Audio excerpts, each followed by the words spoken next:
こんにちは、上田です。今回の話なんですが、思考と年齢についてってことなんですが、普通原則として考えたら、年齢を重ねたら重ねるだけ知恵がついて思考力も上がっていくと、本来はそう考えると思います。しかし、実際のところ結論から言ってしまったら、成長しない人間はどれだけ時間が経ってもほとんど成長しないんですね。ただ何も考えずに生きてるだけでも時間は経過していくのでね、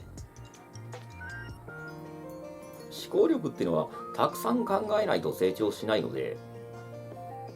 大して考えずに生きてるだけでは全然思考は成長しないんですね。普通に時間とか年齢だけを考えたら、15歳の子供と55歳の中年の成人がいたとして、そのどっちの思考が高いかと考えたら、普通なら経験を積んでる55歳の成人って思うかもしれないけど、そんな年齢でも全然空気が読めなかったり、人間関係が全然ダメだったりすることも普通にあります。年齢と比例して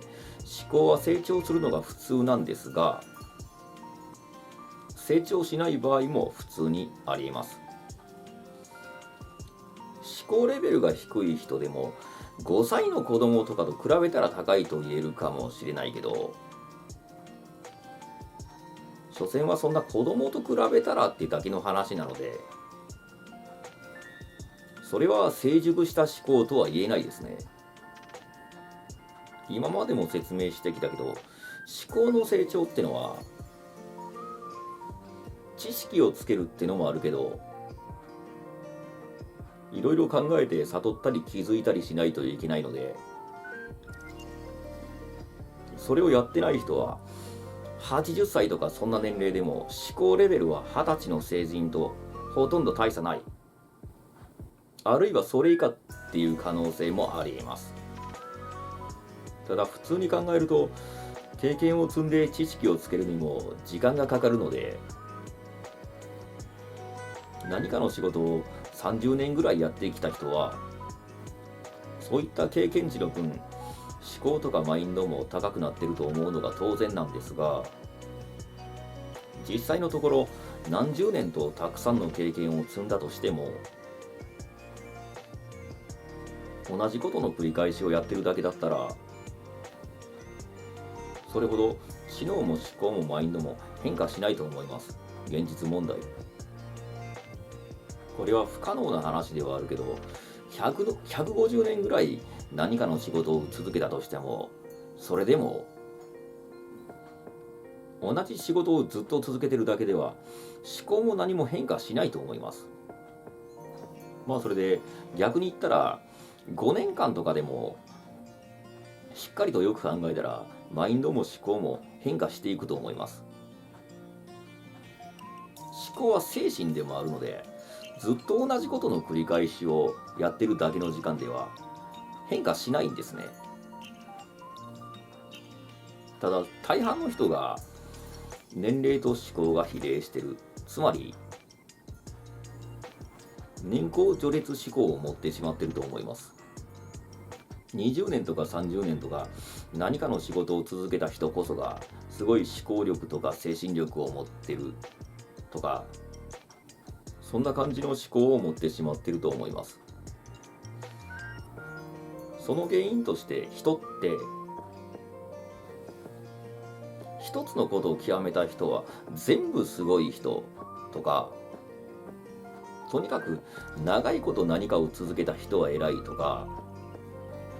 どうしてもそんなイメージがあるからなんですね。でもそれは実際あまり正しいとは言えないんですね。確かに長いこと何かの仕事を続けた人ってのは、その分野においての能力が向上するのは確かと思います。コンビニの仕事を20年続けた人だったら、その仕事の知識においてはすごいと思うし、製鉄とか鉄鋼の仕事を長いこと続けた人だったら、その仕事の知識とか特定のマインドは高くなると思います。その分野においての能力だけなら上がるかもしれないけど、それで思考自体が成長しているかといったら、それはないでしょうね。多分その分野だけの知識とかマインドしか身につかないでしょうね。なので全く無関係とまでは言えないけど、年齢と思考はあまり比例しないんですね。三つ子の魂100までとまでは言わないけど、そういった言葉もあり、長い時間が経過しても成長しない人は成長しないし、成長しないような生き方をしてしまったら、どんなに長い時間が経過しても全然思考は成長しないままになってしまうんですね。日本で定着されている考えでは、何かの仕事をより長く続けた人が偉いとか、そんな風なイメージが強いと思うんですが、長いこと何かを続けたとしても必ず功を奏すわけではないですよね。努力だけならすごいけど、